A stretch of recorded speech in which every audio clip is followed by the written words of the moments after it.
بهذا العمل السهل اليسير يضحك الله عز وجل إليك، وإذا ضحك الله إليك فلا حساب عليك، كما قال النبي صلى الله عليه وسلم.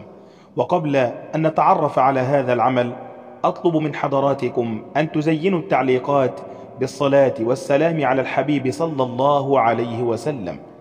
أحباب الكرام، عمل سهل يسير به يضحك الله عز وجل إليك، وإذا ضحك الله إليك فلا حساب عليك في الآخرة، كما ورد في الحديث الذي رواه الإمام أحمد وصححه الإمام الألباني: وإذا ضحك ربك إلى عبد في الدنيا فلا حساب عليه.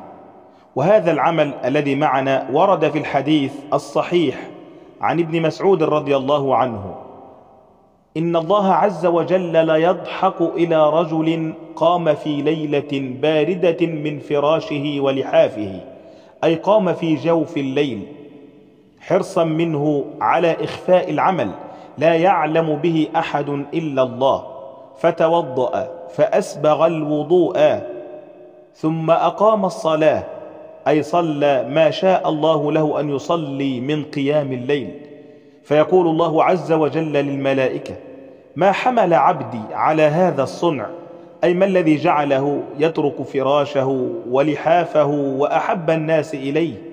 فيقولون: ربنا رجاء ما عندك، أي طمعا فيما عندك من النعيم في الجنة، وشفقة مما عندك، أي خوفا من عذاب جهنم.